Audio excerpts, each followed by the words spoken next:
Next, on the September 21st, 2018 edition of Roland Martin Unfiltered, lawyers for the family of Botham Jean want the Dallas DA to charge the cop who killed him with murder. We'll talk with Lee Merritt and Ben Crump live right here on Roland Martin Unfiltered. The defense team of the Chicago cop who killed Laquan McDonald will begin their case on Monday. We'll talk with a WGN radio reporter on what to expect. A sheriff in New Jersey was running his racist mouth, and it was caught on tape. We'll play it for you and talk live with the chair of the Black Republican Club of Bergen County, who says she is not shocked. A true trailblazer in black journalism is beginning to get the recognition she deserves, and a statue of Alice Dunnigan was unveiled today at the museum in D.C. We were there, and we'll share with all of you. Hurricane Maria, 1 year later, devastated Puerto Rico and the Virgin Islands, but the pain continues no matter how much Donald Trump lies about it. Plus, I'll break down to you the hypocrisy of white conservative evangelical Christians who say they are pro-life but haven't said a damn thing about Botham Jean, a Christian who led worship. Oh, y'all don't want to miss that. It's time to bring the funk on Roland Martin Unfiltered. Let's go.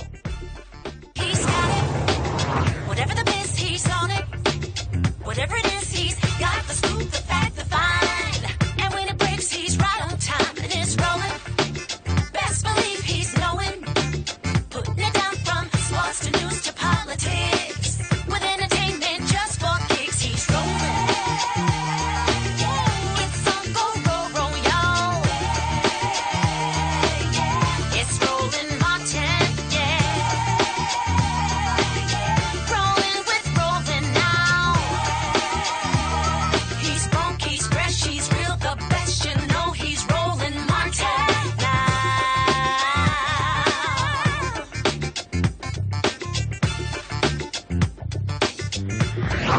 Martin! A Dallas cop who killed Botham Jean has been charged with manslaughter, yet the lawyers for the family say she should be charged with murder. Dallas DA Faith Johnson, an African-American, she has said that she is open to that idea. The attorneys question exactly what happened that night. Of course, Amber Geiger has given numerous stories about what took place. We know she went to the wrong apartment. She says initially she tried to unlock the door, had an issue, and later she said in an affidavit that the door was open, and then she simply walked in. They say clearly something else took place here based upon the witnesses who reported hearing her say, "Let me in," and knocking loudly on the door. Joining us right now are two of the family's attorneys, Benjamin Crump and Lee Merritt. Gentlemen, welcome back to Roland Martin Unfiltered. Hi, Roland. Lee, I want to start with you. The DA says she is open to charging him with murder, but explain to the audience, though, the difference between manslaughter and murder, because that dictates exactly what kind of charge can be made. Well, manslaughter indicates that there was some sort of reckless behavior that resulted in the death of a human being. A murder is saying that what happened was intentional. And nothing that Amber Geiger has described, even in her own version or many of her versions of events, described an unintentional act. In each of her stories, although they're changing, she has said that she took aim at a person or someone she believed to be a person and fired at them. Body center mass officers are trained to do, killing them. And so I don't think this case has been handled right from the beginning. It should have been considered a murder without any description of how Geiger's intent was reckless or unintentional. Ben Crump, I want to go to you because obviously a DA has to pursue certain charges by going to the grand jury. And we always hear the phrase a DA can indict a ham sandwich. But you obviously want to charge folks properly because look what happened to Dante Servin in Chicago, where the judge said he was charged in a wrong way, let him free, and Rekia Boyd's murderer has never been brought to trial. And so in calling for him to be charged with murder, what is your legal rationale as to why that should be the charge or the indictment as opposed to manslaughter? Well, on multiple fronts, and I agree with Attorney Merritt. There are things that can be done to charge her with murder if that is the desire, Roland. When you think about her unbelievable story, if this is anybody else who allegedly goes to the wrong apartment, kill an innocent person who is lawfully in their apartment minding their own business, you or I will be charged with murder. It would be no question about it. So this DA has the right to treat her like any other citizen. They can't have it both ways. Either she is not on duty, as she purported to be, and the city is trying to allege, or they are giving her preferential treatment because she's a police officer. Either way, when you look at this story and the way the story has evolved and continues to change, once we find that she is lying, then that is malice of forethought, and she should be charged with murder. Because not only do you have the homicide of an innocent young man, but now you have her lying about it. and that equals murder. Now, again, she's given two different statements already. She's given one statement to the police in the initial report, and then an affidavit was filed. And so, if it is discovered that she is lying, could that charge also be added? Because if one of us lied to a cop in an official report, they could actually charge us for lying. Absolutely. And that's why it's so very important that we document everything she says. I know Attorney Merritt, Attorney Washington, and I, we've not only been out to the scene, we've not only talked to witnesses, but we've also looked at the different probable cause affidavits between the police, Dallas Police Department, and the Texas Rangers. And now we'll see what the next story is, Roland. Lee? Yeah, anytime you have somebody changing their story, they in an official capacity, all those statements they give are sworn statements. So they hold themselves out to perjury charges. But more importantly, it allows for this false narrative. And this is something that the legal team has been talking about recently.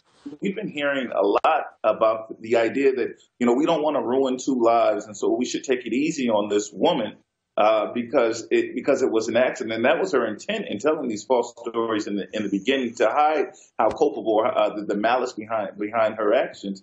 And that's absurd. And our legal system, for all other people, non-law enforcement, and when the victim isn't a black person, we don't say, well, we don't want to ruin the murderer's lives. We focus on properly punishing the criminal. Obviously, this is a situation where you have a black police chief in Dallas, a black woman there. You have a black female district attorney there in Dallas as well. And of course, we have an election that's also coming up. And so Faith Johnson is paying attention to that as well. What has been the last conversation with her, and any idea when she plans to take this to the grand jury for them to consider an actual indictment? Because thus far, Amber Geiger has been charged. She was out on bail in less than an hour.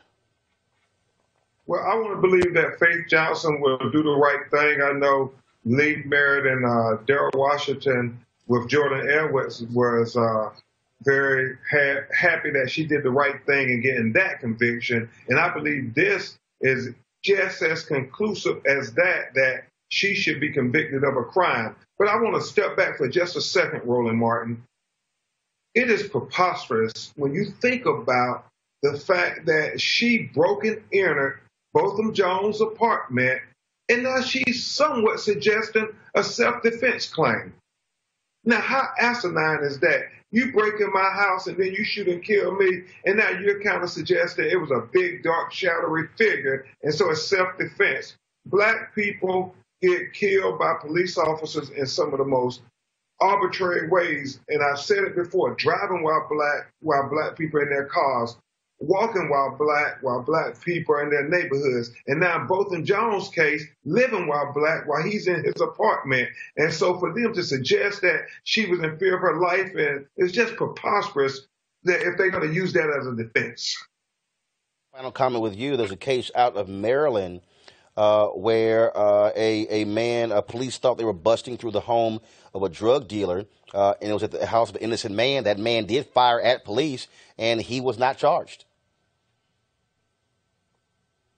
Right. We see a lot of the similarities in that case where you have a mistake of fact. And that's really what it comes down to. If Ms. Geiger could articulate that there was a mistake of fact that would justify the use of force, then she has the ability to get off for her crime.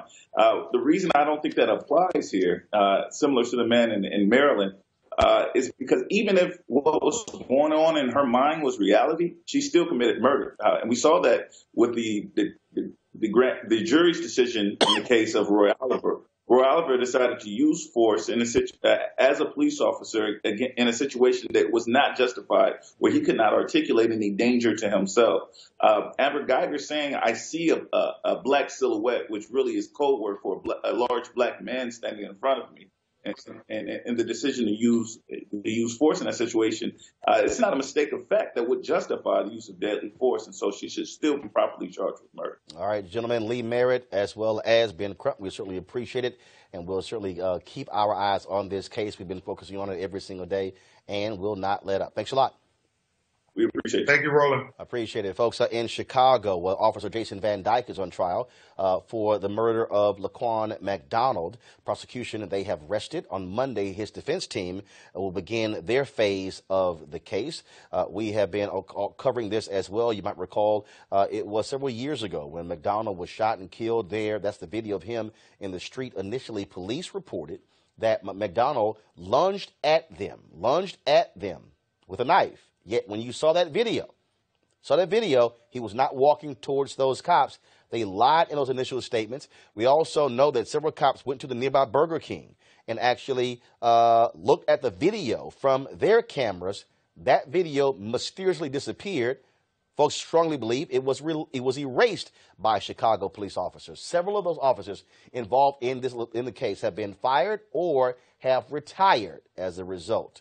And so we want to go to WGN radio reporter out of Chicago, who has been covering this case, Dometi Pongo. How you doing, Doc?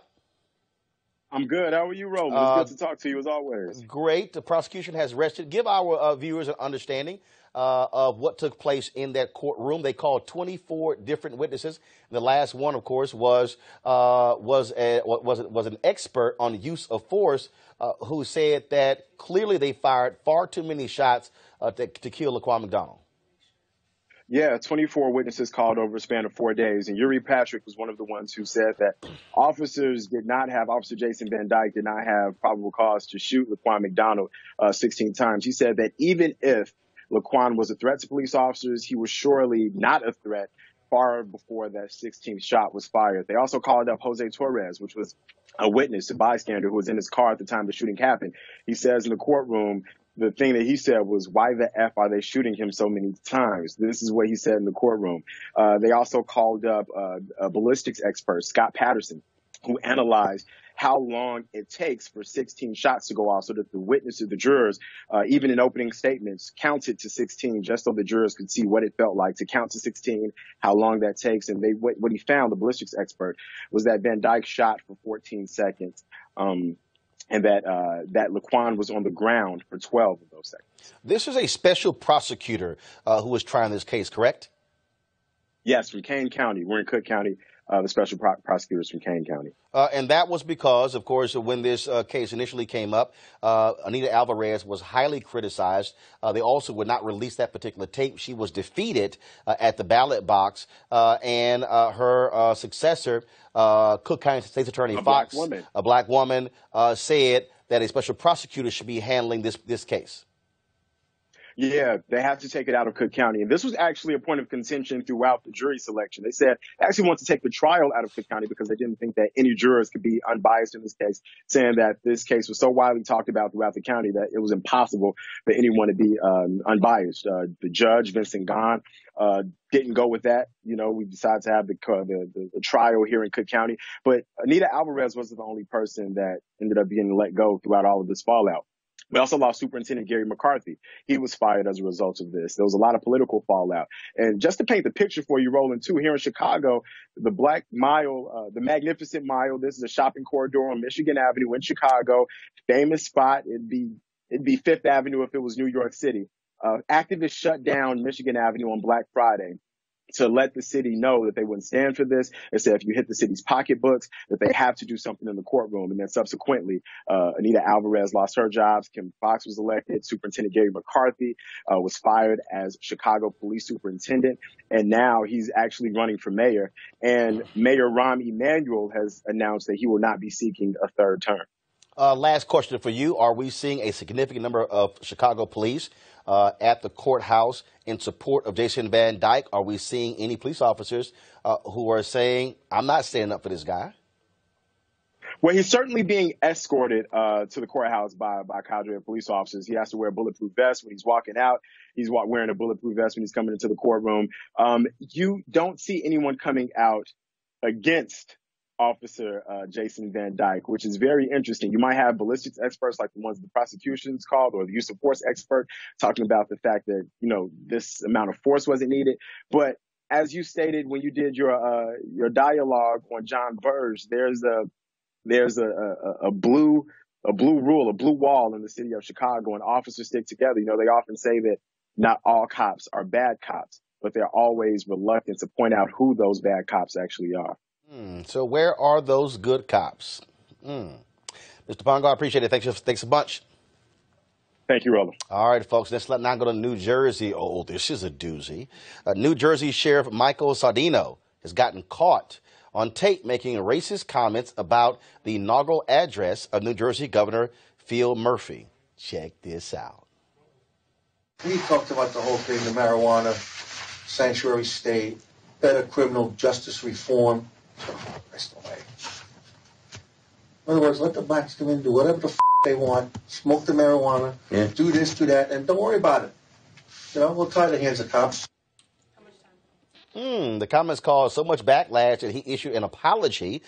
He's sorry for the insensitive recorded remarks that were made public, but is he sorry for the remarks or that they were made public? Now, New Jersey Governor Phil Murphy doesn't think so. He is calling for the resignation of the sheriff. Now, my next guest says there's a pattern of disrespect for black folks under his leadership. Joining me now is Monica Brinson. She's the president of the African American Republican Club of Bergen County, New Jersey. How you doing? I'm doing well. How are you today? And thank you for having me on the show. Well, clearly this sheriff here, he was pretty cool with his comments, and he still has not stepped down. I'm just trying to understand, are there any white folks in that county who smoke weed? Or is it just black people? I mean, according to the sheriff, clearly it's only black people, but I'm sure you can find some white people smoking marijuana. Well, and here's what was interesting to me. I mean, this is the chief law enforcement officer for the county. This is the person who sets policy, and politically, I understand that he used to be Republican, but now he's a Democrat, and so, but at the end of the day, he's still a white guy who's in charge. Correct. And so, what are the folks, the county commission? What are others are saying? I mean, obviously, the governor wants him to quit, but are there other folks saying this guy's got to go? Well, for one, I am disgusted. He's got to go, and he needs to go right now. Last night, I was at an event with my mentor, First Lieutenant Governor Kim Guadagno. She was absolutely disgusted, disappointed, and I haven't talked to any white people who are not appalled. Everyone that I've spoken to, white and they're appalled by this disgusting comment. And, so he says sorry for the racist comment. That's not good enough. A proper apology would be for him to step down. We need the Democrat sheriff, Sardino, if you can hear me now, please step down. That would be the best apology to all the black people that I know in corrupt Bergen County. Well, it certainly should be the case there. And last question for you. Are there any protests? And who makes the decision? Can he be fired? Can he be forced out? Or is he an elected position? And frankly, it's all up to him whether he comes or goes. I don't know the process, but I'm hoping that this pressure put on him will help him step down. He has verbally pistol whipped black people. That's what took place. And then he went off on another tangent. Listen, Sheila Alver, she's no favorite of mine with her political views, but to go out and start asking if she's gay because she's single, and he's just disgusting all the way around. He needs to step down. It shouldn't be a crime to be driving while black in Hackensack and in Bergen County. And this is certainly widespread pattern of practice. He needs to step down. You can see he sets the tone for why police officers feel like they can harass black people in Bergen County. So this Democrat sheriff needs to step down. All right, then. We certainly appreciate you joining us. Thank you so very much. Thank you. All right, folks, I want to introduce my panel right now. Joining me on the set, of course, is Kristen Clark. She is the Executive Director and leader of the Lawyers Committee for Civil Rights Under Law. We also have Dr. Greg Carr, Howard University, head of Afro-American Studies program. And also joining us is Eugene Craig of the Eugene Craig Organization. Eugene is with us. All right, so how you doing, folks? Good. Good. How you? All right, so I want to start this with, of course, the orange one. We have the Brett Kavanaugh hearing taking place on Monday. We think. Now this battle is going on because Republicans want to insist that the woman who's accusing him of sexual assault testify before he does. Now, if we go back to the Clarence Thomas hearing, Anita Hill testified first, and then Clarence Thomas testified. They forced that to happen in prime time. Kristen, your thoughts in terms of, again, the chess match that is going on here, where Ford says she wants to testify after Kavanaugh. You know, it's a travesty. It's been 27 years since Anita Hill, and we've learned nothing. It's been tragic seeing the Senate literally stumbling over itself this week, trying to figure out how to do it the right way. But what we know is that how they're handling the alleged sexual assault allegations that have been made by Dr. Ford have been all wrong. What should have happened is President Trump should have ordered the FBI to investigate. We know that there are individuals who may have relevant information. There are all kinds of individuals who know both Kavanaugh and Dr. Ford who have surfaced and signed letters and allegedly were at the party in the home where the incident happened. The FBI knows how to extract information from people who claim today that they may know nothing. Grassley apparently reached out to a woman who posted a statement and said he hasn't heard back. Well, the FBI can compel that woman, make her appear, and make her share what she knows under oath. They're not taking this seriously. And what this does is it sends a dangerous message to girls and women across our country who have experienced sexual assault. Right now, we're watching the senators send them a dangerous message that they don't matter, that they won't be taken seriously, that we really don't want to hear what you have to say. And I think that's incredibly unfortunate. But at the end of the day, this is a high-stakes battle. It's our nation's highest court. And if we're going to put somebody up there for a lifetime, they need to have unimpeachable credentials. Greg Carr, someone tweeted earlier that because Dr. Ford has said she's been sexually assaulted, if she was called to serve on a jury, she could not serve on a jury of a case involving sexual assault. And the person said, yet Kavanaugh can rule on any case that involves sexual assault. Absolutely. Well, I mean, what we're seeing at the end of the day is naked power. Mitch McConnell can count. He's clearly got the votes. And that includes two women who, if they thought of themselves as women, should be ashamed of themselves. Of course, thinking about Collins and Murkowski. No one has asked Tim Scott what he's going to do. He's a yes in the yes column. They can count. So they're going to put Kavanaugh on the court. These are elite white males, 11 of whom are going to try to torture this Dr. Ford next week if she indeed testifies. And they're looking for female lawyers to staff them so it doesn't look so obvious. But at the end of the day, even as many of her classmates have signed a letter saying that this culture of alcoholism and sexual assault was rampant at Georgetown Prep and other places, what we're seeing is a handful of elite white males backed by rich folks, rich white males, who have decided this is their last chance to hold on to power. This has nothing to do with ethics or morals, brother. But here's the thing for me, Eugene. Everyone is talking about, obviously, Murkowski and Collins being critical. But we also, of course, you have Donald Trump, who sent this tweet out. Henry, go to my iPad, please. Trump sent this tweet out this morning, which has enraged lots of people. I have no doubt that if the attack on Dr. Ford was as bad as she says, charges would have been immediately filed with local law enforcement authorities by either her or her loving parents. I ask that she bring those filings forward so that we can learn date, time, and place. Well, obviously, you've seen a number of women tweet out their own personal stories of how they did not say anything for 5, 10, 15, 20, 30 years. Ashley Judd talked about it herself. Simone Sanders discussed being raped as well on social media. Jelena Maxwell has talked about it as well. And so this dude is so clueless because he acts as if women have not been traumatized and are afraid to even go to law enforcement. Yeah, I mean, even the women that have accused him of particular things have not gone to law enforcement. But I mean, it was an idiotic statement to make. I think it was an asinine statement to make. I mean, we knew it was just a matter of time before he decided to come out and quote unquote start swinging again. But it's statistics have shown that sexual assault and rape are some of the highest unreported crimes. And, it's not something that's different here. I mean, you can't reasonably expect a 15-year-old to, in a very vulnerable moment like that to say, oh, yeah, I'm just going to get up and go to Montgomery County Police and report this. And the other thing that really jumps out at me is I think when we look at what's happening now is, to your point about McConnell, his whole deal is, I can do what y'all want to do. I can count.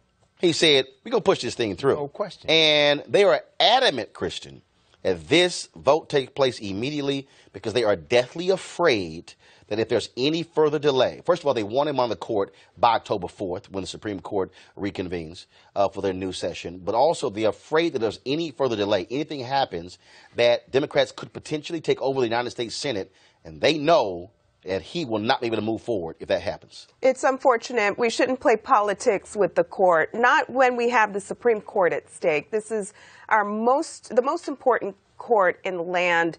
It sets policy that impacts people's lives all across the country. At the end of the day, Brett Kavanaugh does not deserve that seat if he doesn't have the character. And it's important that the Senate do its job and figure out whether Dr. Ford's allegations are true.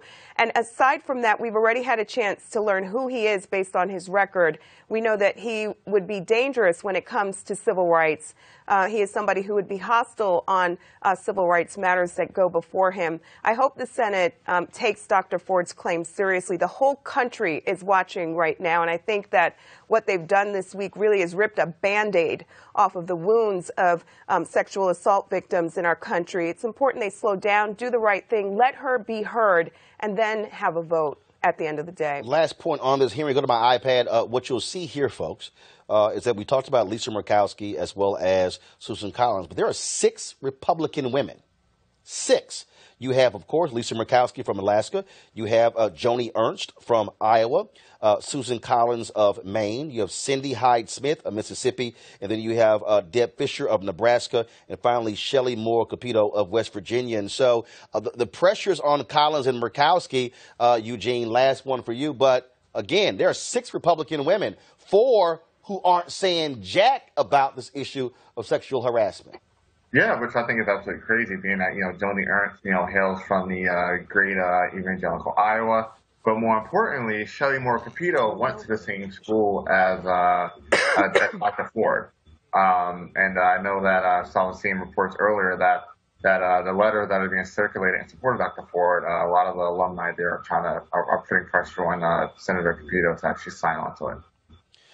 So, yeah, I'll be very curious to see them actually step up and say something. Last point before we go to a break, we're going to, of course, have our quote of the day. And that is the issue that really jumps out also is that Donald Trump and the Republicans are bleeding white women. They're bleeding white women. They're bleeding when it comes to independence as well. So the question then is what happens in November, how Ford gets treated on Monday if she testifies. Could somehow come back to haunt them. Even though 53% of white women voted for Donald Trump, as Tamika Mallory said yesterday, that could still have an impact. And so we'll see what happens on Monday. All right, folks, we're going to go to a break. When we come back, we're going to talk about a pioneering black reporter, Alice Dunnigan, who was honored today at the museum. We'll be back on Roland Martin Unfiltered in just a moment.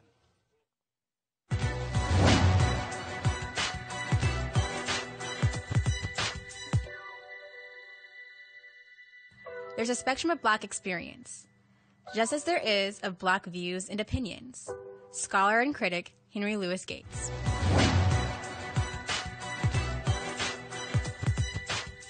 A pioneering black journalist got some long overdue recognition today as the statue of Alice Dunnigan was unveiled at the museum in Washington, D.C. Now, Dunnigan, who died in 1983, was the first African-American female correspondent to receive White House credentials. Dunnigan reported on congressional hearings where blacks were referred to as the N-word, was barred from covering a speech by President Dwight D. Eisenhower in a whites-only theater. In fact, he didn't even speak to her for 2 years. Also, refused to sit down with the press to cover. She was not allowed to sit with the press to cover Senator Robert A. Taft's funeral. She covered the event from a seat in the servants section. She was known for her straight shooting reporting style.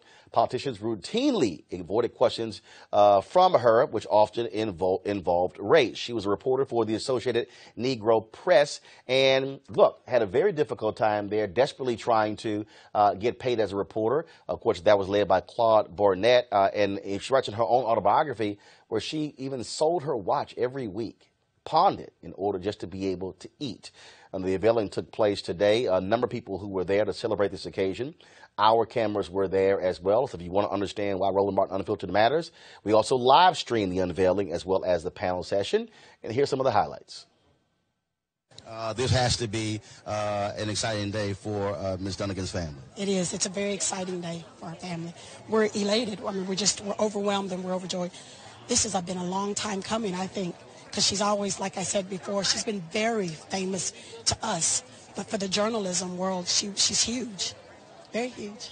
And so tell us something that folks may not know. When you think about a lot of the men who have been working, who covered the White House, folks know their stories, but very few know about Alice Dunnigan or Ethel Payne.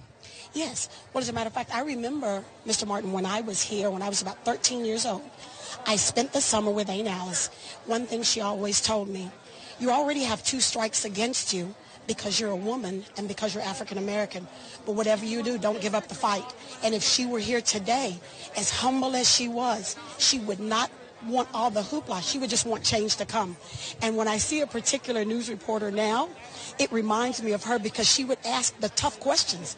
And if you've ever read her book, those tough questions that she would ask, that's why they had to start submitting a few things in advance.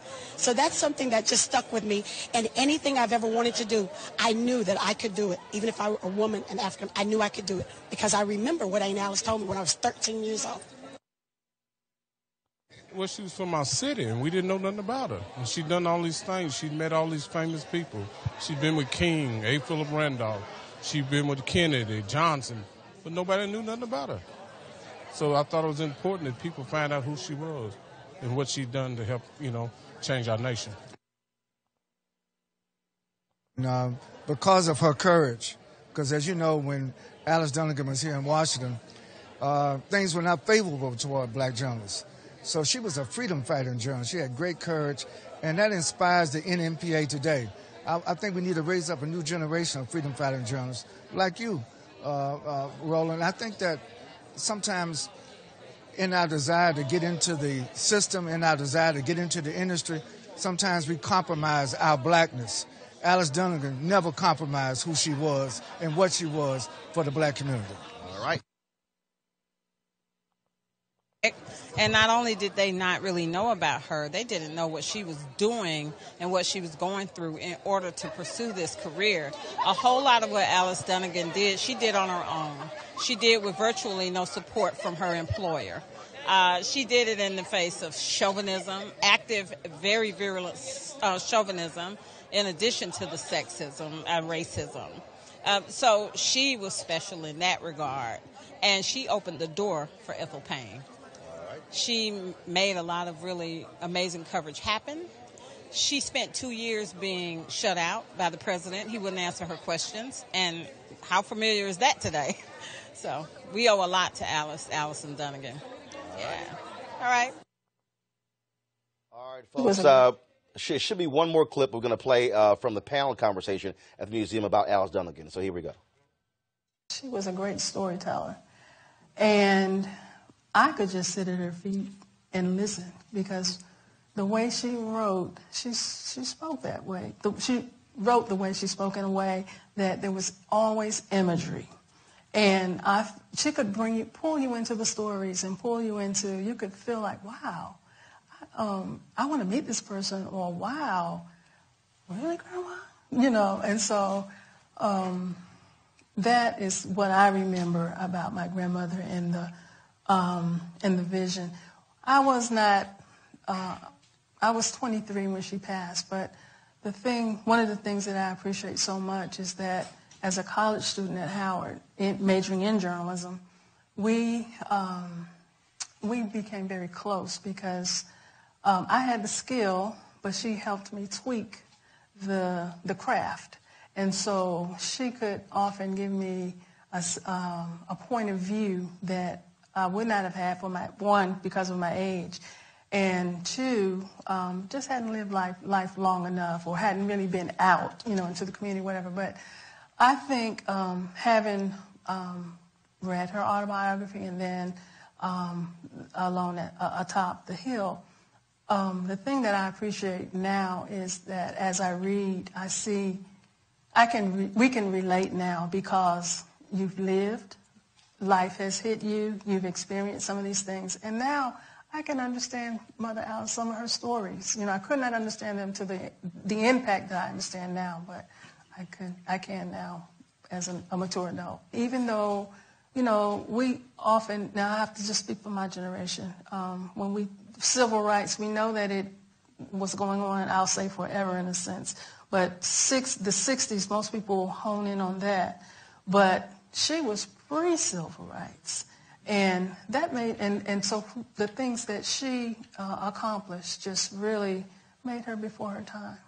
All right, then, folks. Henry, go to my iPad, please. This is the cover of the book on Alice Dunnigan, Alone Atop the Hill, the autobiography of Alice Dunnigan, pioneer of the national black press.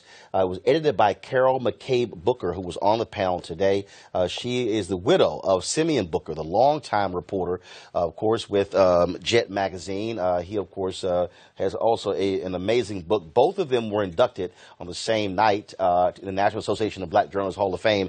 I was there. You can also read about Alice Dunnigan in this book, this new book by Gerald Horne. It's called The Rise and Fall of the Associated Negro Press, Claude Barnett's Pan-African News, and the Jim Crow Paradox by Gerald Horne. And in this book, Kristen, Alice Dunnigan talks about she was desperate to get a pay raise from Claude Barnett. And he kept rebuffing her, and she was really angry also when there was this huge conference on race taking place across the Atlantic, and he wouldn't send her. And she was the one fighting to do it. I mean, so this, as Sonia said, this is a woman who fought black men, she fought white men, she had to deal with racism and sexism just to do her job, and she, literally had difficulty trying just to eat every week, but kept reporting. Yep. And, I love these unsung heroes that we're finally getting the opportunity to tell their story, lift them up, and celebrate them. There's a powerful quote that she once said, "Without black writers, the world would perhaps never know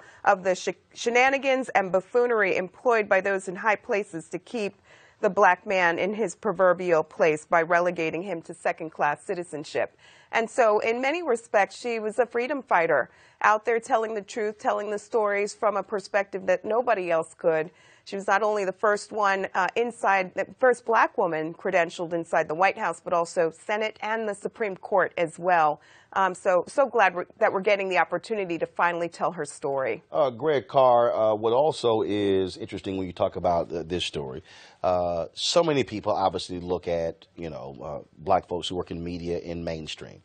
That didn't really happen until after the Kerner Commission report in 1968, which said there were two Americas, one white, one black. And the only place you really had black folks who were able to work was in the black press. And even when the book, The Race Beat, won the Pulitzer Prize, that book, if it were not for the black press, look, those white reporters who came in covering the civil rights movement, it was black press folks who actually set the table, set the tone. The first time Dr. King appeared in any magazine was in Jet and Ebony magazine. He also wrote a column for Ebony magazine as well. And so black press folks like Alice Dunnigan told our story and challenged America.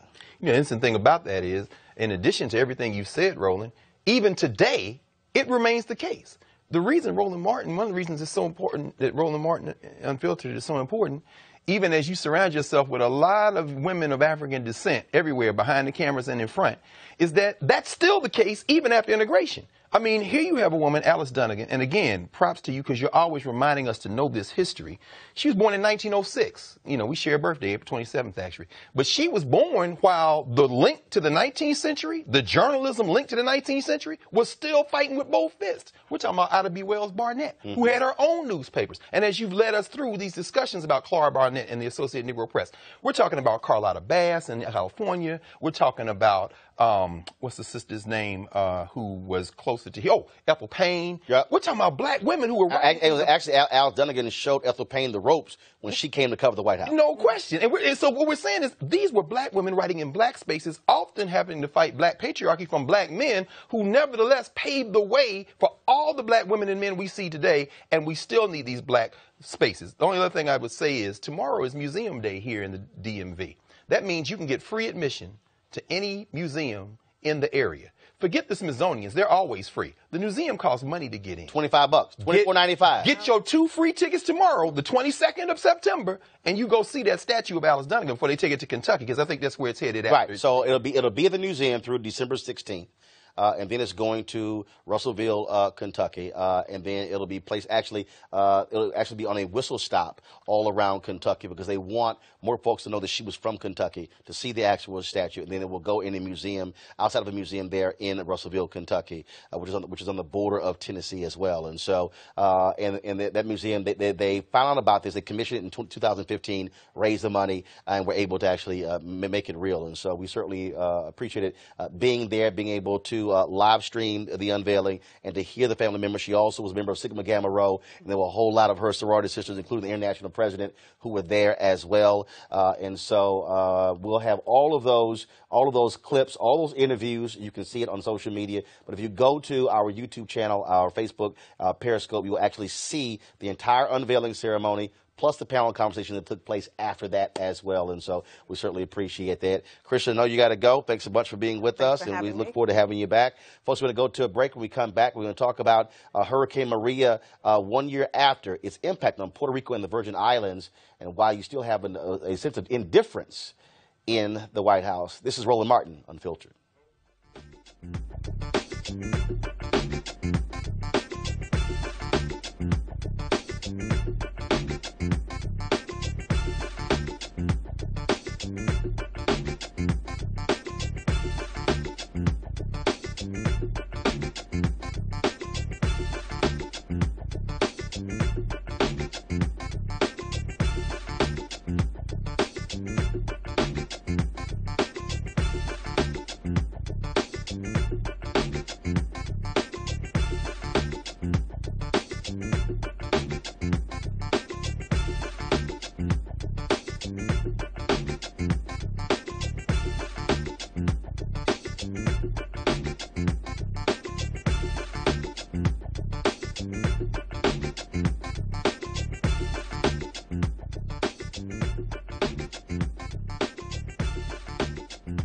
Folks, it's been a year and a day since Hurricane Maria devastated Puerto Rico and the U.S. Virgin Islands. Now, of course, yesterday we talked about this with Delegate Stacey Plaskett, who represents the Virgin Islands in Congress. She told us that Donald Trump was very slow in terms of getting funds to the islands. But that's not the only way Trump has turned his back on U.S. citizens, which, of course, people in the Virgin Islands and Puerto Rico are American citizens.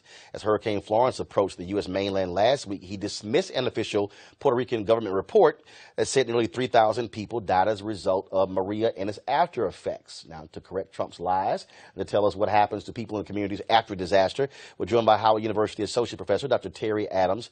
Doc, how you doing? Good. How are you? So first of all, let's just cut to the chase. Trump don't give a damn about black and brown people. Okay? The reality is he was totally indifferent. He went down to Puerto Rico, sounded like a complete ass by saying, oh, you guys are messing up our budget. As Stacey Plaskett said, he wouldn't even visit the Virgin Islands, met with the governor on a ship there, still has not visited. And this is somebody who, again, if it's involving black folks, does not care. Mm-hmm. Well, I would say that, he is out of touch, and he's out of touch with his own administrators of FEMA. FEMA issued a report on itself that was very critical of its own response, and it noted that it was underprepared, that it had only prepared, I should say, for one disaster during the hurricane season. So the current FEMA, Donald Trump's FEMA, yes, did their own report. Exactly. And they admit it. Yes. They didn't do a good job. Right. But he called it an unrivaled success. Right. And an A+. Right. So I would say that we should actually rely on the report of the agency that was responsible for actually responding to the disaster. That's interesting. I have not heard that report discussed on mainstream media. Right. Okay. Go ahead. So the report indicates that, as I mentioned, that it had only prepared for one major hurricane during the hurricane season in the Caribbean islands, and that most of its resources went to the response of Hurricane Irma. So you had, less than 10 days after Hurricane Irma, we had Hurricane Maria, and so as in, like, we couldn't see that they were formed at the same time. I mean, anybody can look at a map and go, okay, there's one hurricane that's approaching, there's one coming from behind it. Right. We might want to watch the one behind it because that could impact the same place. Absolutely. So we have the technological capabilities of predicting when the storms are going to hit. But in terms of getting the resources to where they need to be, it needs to happen days, if not weeks, before the actual storm hits.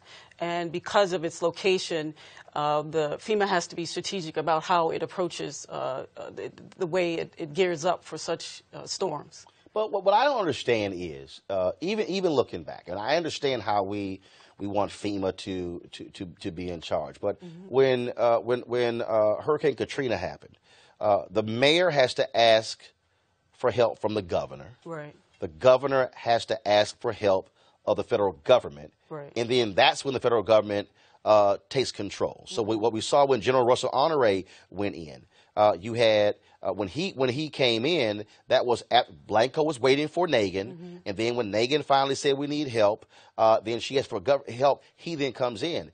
Did we have any Honore type figure in Puerto Rico, in the Virgin Islands, who was like, I'm the one in charge, and we're going to deal with this?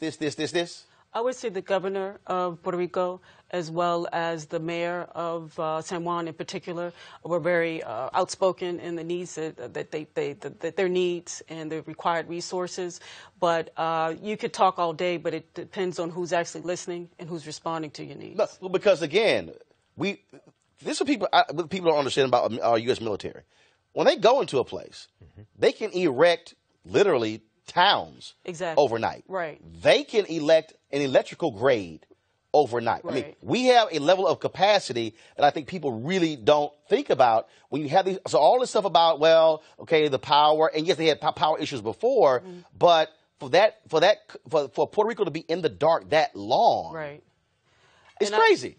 I agree with you, and I was going to make that point, and I'm glad you made it, actually, that I think we need to rely on the military in these kind of conditions, and why we didn't, I have no idea, because we did in the case of Hurricane Katrina. I think the backlash from some of the images that Americans were viewing, people stranded in floodwaters, people on rooftops, kind of made the government take a critical look at what it was doing at that time, and kind of brought up that we need to have the military step in, and we should have had the same thing in this particular crisis. Greg Carr, I want to just bring you in here again. I mean, this is utter indifference. Of course. Kanye West made the comment, George Bush doesn't like black people. Oh, it's real clear for Donald Trump. And frankly, look, he saw white folks in North Carolina, and he's like, hey, we got to get there real soon so I can help pass some food out. And he was ticked off. According to Omarosa, she said on this show that he was ticked off, that the mayor of San Juan was criticizing him, and he said, the hell with Puerto Rico because she dare criticize me. Of course. Well, we know the child in chief. We know who he is and what he isn't. And it's good to hear my colleague Dr. Adams talk us through this. And by the way, again, that's why independent black media is important. Where else in the world are you going to see a person who spends a lot of her academic work practice dealing with disaster relief? That's one of her areas of expertise, a black woman. But, in talking through that, we know the military has the capacity. They're in the Carolinas right now. They sent everyone down there, and they were ready to deploy. All they needed was the word. But we know Trump doesn't care. We know that now they're talking about sending Ben Carson down there in the next couple of days because he's only worried about his image. At the same time that, the George Washington University report came out, the Harvard report came out, the death toll continued to rise. But finally, the most important thing that Donald Trump has mastered, and this we have to give him, is that when you disconnect completely from the truth and just keep repeating the lie, you reveal the fact that this country really isn't interested in truth. It's all about power. You can't stop him. He's just going to create a different reality. So all we can do is try to create our own base and move to help ourselves. We are still in this space as an expert in this space, we've now seen African Americans. In fact, we talked about it yesterday when Trump shouted this Cajun Navy. He actually was talking about a boat that the new Black Panthers actually sent down there. And what we're seeing is African Americans. We saw this take place after Katrina. We see African Americans say, you know what, we can't depend upon the Red Cross because of how they've screwed up the number of dollars that they've actually raised as well. And we're seeing black folks say, no, we need our own institutions where our people are being impacted to be able to go into these places and provide assistance. We saw folks, my wife was involved with a group of folks who were helping churches in Port Arthur, in Houston, and some other areas as well, because we used to be able to depend on a Red Cross, but even they can't be trusted these days. Well, I would say that a lot of smaller communities are forming to meet the needs of its local community areas. I should say small organizations are forming so that we can't just rely on the government, unfortunately, to meet the needs of the people. And so people are stepping up, pushing forward and taking care of the people on the ground.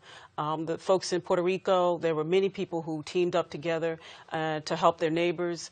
They always say that the first responders are the people next to you. And so we saw that happen during Hurricane Maria, and we're seeing that happen now in the Carolinas. What if you were sitting before? First of all, obviously we haven't had any hearings because Republicans don't want to even have any hearings. What would you tell Congress folks should be preparing for now? Okay. I would say that there are some Congress folks who are actually interested in actually looking at these issues. And I would say to them that we need to listen to the people, listen to the voices of those who are suffering. We need to understand that there are both short-term and long-term impacts. People are suffering emotionally, economically, and socially. It takes folks a while to gear back up to living life as they normally had lived before, or reconstructing a brand new life. And we need to put measures in place so that people aren't suffering. So we've talked a lot about the infrastructure, putting in buildings, houses, resources, but how do you help people with their mental health? We need to make sure that we have measures in place so that people aren't struggling through these types of crises on their own. All right, Doc, we surely appreciate it. Thanks a lot. Thank you. All right, folks, we're going to go to a break with our HBCU Giving Day, and then we'll be back with my commentary on white conservative evangelicals, how they pretty much don't give a damn when a black Christian is killed. Oh, but they are so pro-life. Back in a moment.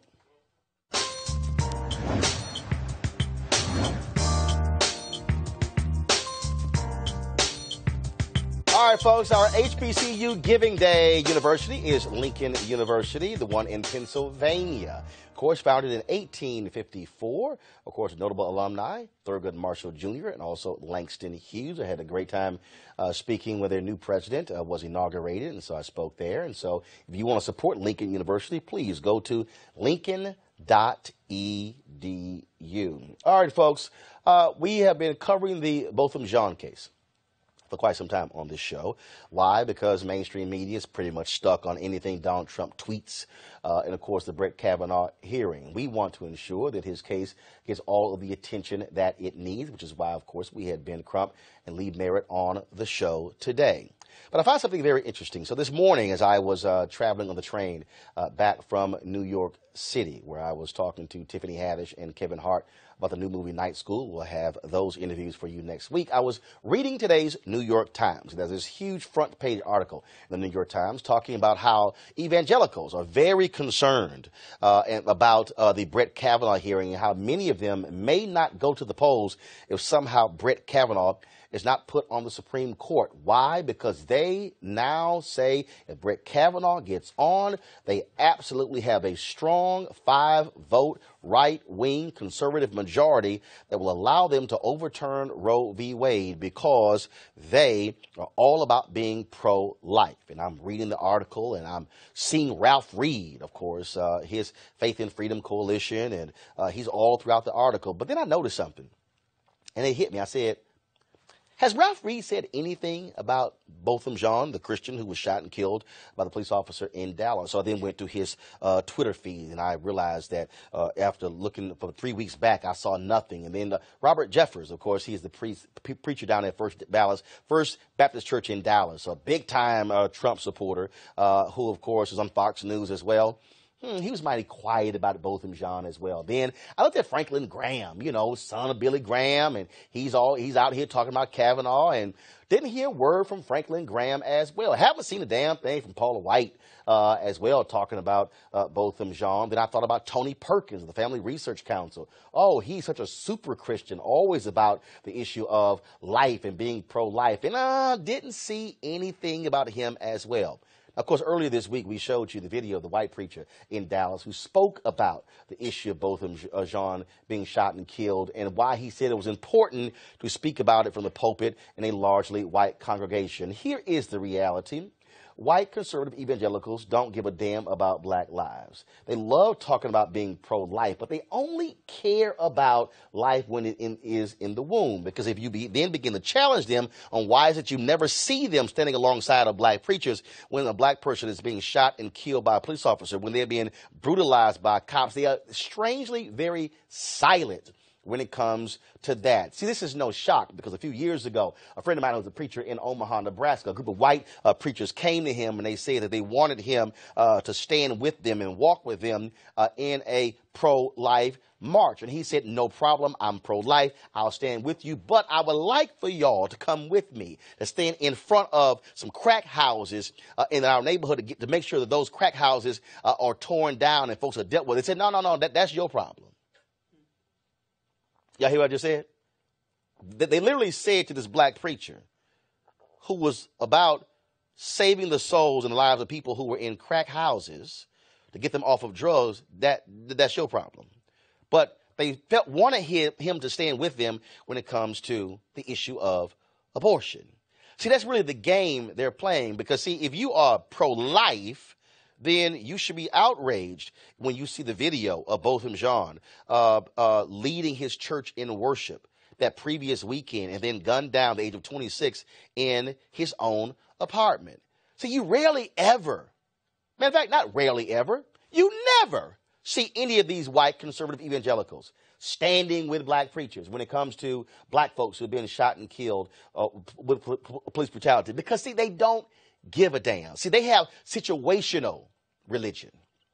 They have situational ethics, and that's the game they play. So if you don't believe me, wait till Ralph Reed has his conference, his Faith and Freedom conference. And if you look on the agenda, first of all, nearly every Republican who runs for office wants to be at his conference. But if you look at the agenda, you're not going to see many discussions about poverty.